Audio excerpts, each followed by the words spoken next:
घर म्हणजे फक्त चार भिंती नाहीत. इथे प्रत्येक दिवसाची सुरुवात होते आणि त्याच दिवसाचा थकवा सुद्धा इथेच उतरतो.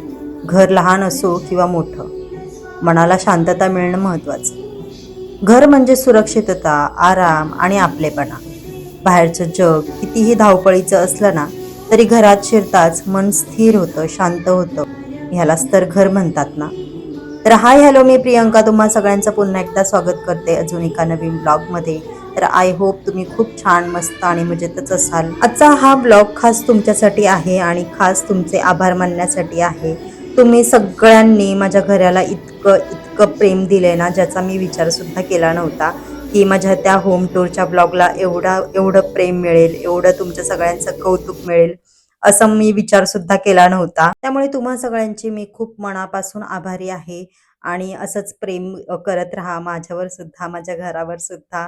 तुमच्या सगळ्यांचे कमेंट्स वाचून मला इतकं छान वाटलं ना आणि त्याही पेक्षा इतकं मोटिवेशन मिळालं ना तुमच्या कमेंट्समधून वगैरे, की खूप छान आहे ताई तुझं घर, खूप छान नीट क्लीन ठेवलेलं आहे.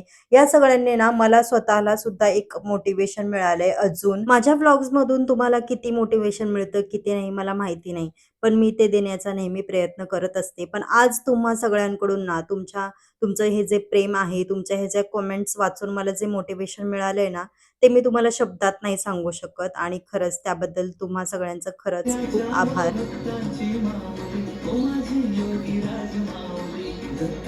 मला बऱ्याच अशा कमेंट सुद्धा रिसीव्ह झालेल्या आहेत, की तुझ्या फ्लॅटची साईज काय आहे? किंवा लिव्हिंग रूममध्ये जो कलर दिलेला आहे, तर त्याचा शेड काय आहे? किंवा तुम्ही कुठे राहता वगैरे ह्या सगळ्या गोष्टी. आता मी कुठे राहते वगैरे हे पूर्ण असं पर्सनल एवढ्या डिटेल्स वगैरे आपण नाही देत एका सोशल प्लॅटफॉर्मवरती. पण तरीही मी आधीच्या माझ्या व्हिडिओमध्ये बऱ्याच अशा व्हिडिओमध्ये सांगितलेलं आहे, की मी कुठे राहते वगैरे ह्या सगळ्या गोष्टी. आणि राहिले प्रश्न हे तुमचे असे माझ्या घराबद्दलचे, तर त्याच्यावर मी मी असा विचार केलाय, की एक प्रॉपर एक व्हिडिओ बनवावा, जेणेकरून मला अजून सुद्धा रिसीव्ह होतायत काही कमेंट वगैरे. तर मी त्याच्यावर एक प्रॉपर व्हिडिओ बनवेन. तुमचे जे पण काही प्रश्न असतील माझ्या घराबद्दलचे, तिथे मी ते क्लिअर करण्याचा प्रयत्न करेन. खास करून ज्या कमेंट अशा आहेत ना, की तुझं घर खूप छान, नीट आणि क्लीन ठेवलेलं आहेस किंवा छान सजवलेलं आहे. ह्या सगळ्या कमेंट बघून ना मला खरंच खूप छान वाटतंय. कारण ॲज अ हाउसवाईफ म्हणून आपण ज्या गोष्टी आपण घरामध्ये करत असतो ना, आपल्या घरासाठी करत असतो ना, त्या अगदी मनापासून करत असतो आणि जीवापाड करत असतो. आणि त्यासाठी आपण किती-किती गोष्टी ॲडजस्ट करून काही गोष्टी करत असतो ना, हे आपल्याला माहीत असतं. तसंच माझं सुद्धा आहे. मी पण माझं घर त्याच पद्धतीने सजवते. मी पण काही गोष्टींमध्ये ॲडजस्टमेंट करून काही गोष्टी घेत असते, करत असते आणि माझं घर स्वच्छ, नीट, क्लीन आणि छान सुंदर दिसेल याचा प्रयत्न नेहमीच करत असते. खरं सांगू का, घर छान आणि सुंदर दिसायला अशा काही खूप महागड्या गोष्टीच घरामध्ये असल्या पाहिजेत असं काही नाही. खूप स्वस्त आणि छान डिसेंट अशा वस्तू ठेवून सुद्धा आपण आपलं घर तितकं छान सुंदर ठेवू शकतो. आणि माझ्या घरामध्ये सुद्धा इतक्या काही महागड्या गोष्टी नाहीयेत. तुम्ही पाहिलंच असेल घरामध्ये खूप मिनिमल आणि स्वस्तातल्या सुद्धा गोष्टींनी मी माझं घर डेकोर करून घेतलेलं आहे. फक्त आपल्याला माहिती पाहिजे, की ही गोष्ट कुठे ठेवून ती छान दिसेल किंवा कुठे ठेवली पाहिजे. याचं थोडंसं तरी ज्ञान आपल्याला हवं. बस एवढंच, बाकी काही नाही. बाकी तर आपण हे प्रयत्न करत असतो, की आपलं घर किती छान असलं पाहिजे. म्हणजे आपण घर क्लीन तेवढंच ठेवलं पाहिजे. फक्त महागड्या गोष्टी घरामध्ये ठेवून फायदा नाहीयेत. आपण त्या गोष्टी क्लीन ठेवल्या पाहिजेत. आपल्याला त्या मेंटेन करता आल्या पाहिजेत. तर चला असो.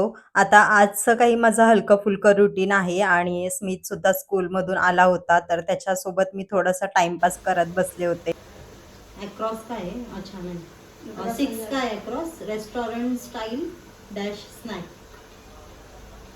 2 डाउन बघ ना, 2 डाउन बघ. Starts with McCain. मक्केन बनेगा डॅश बढेगा. तेच मस्ती काहीतरी होतं. मस्ती बढेगा. नाही नाही नाही, मस्ती नाही. 4 बड आहे. मस्तीच्या असा अराउंड कधी मजी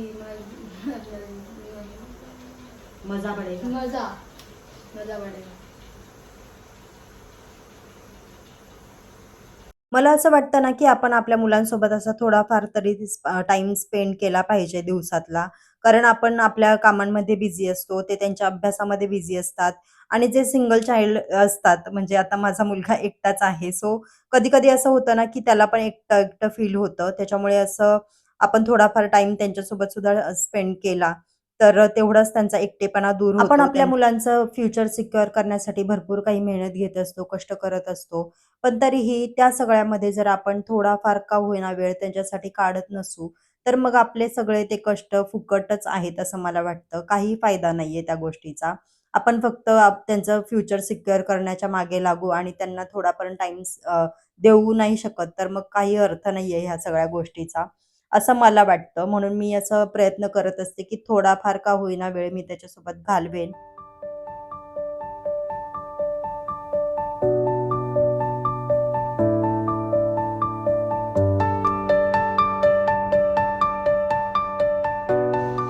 जिंकलोय आपण पूर्णपणे. इकडे टेस्टी सॉरी क्रिस्पी. ये जिंकलोय आम्ही, जिंकलोय. काय म्हणतात त्याला? Puzzle, great. Grid grid grid grid जिंकलोय आम्ही बरं का.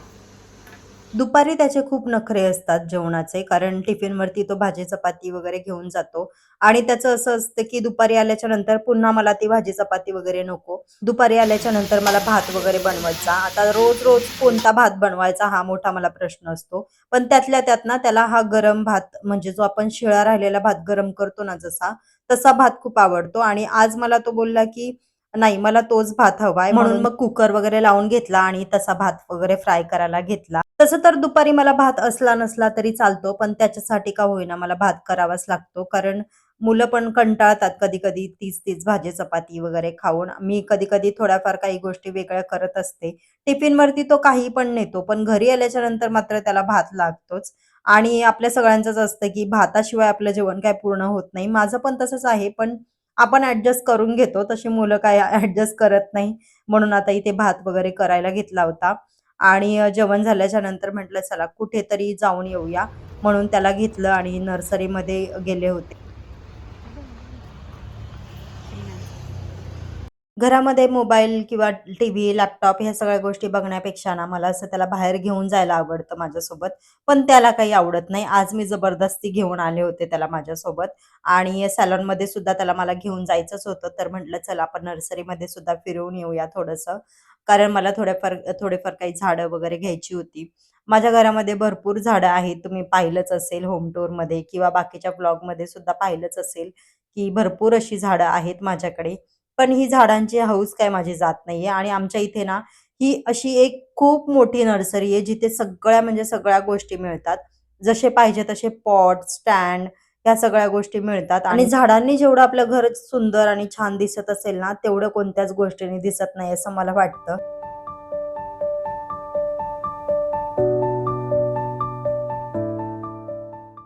आणि ह्या इथे ना ह्या चाफ्याच्या फुलांनी भरलेल्या ह्या बॉटल्स होत्या आणि इतक्या सुंदर दिसत होत्या ना, काय सांगू तुम्हाला.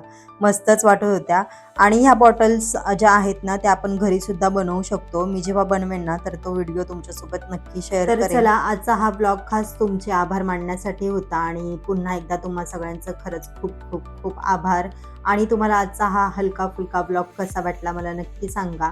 तर चला भेटूया अशाच एका नवीन ब्लॉगमध्ये. तोपर्यंत आनंदी राहा, खुश राहा, हसत राहा आणि स्वतःची काळजी घेत राहा. बाय.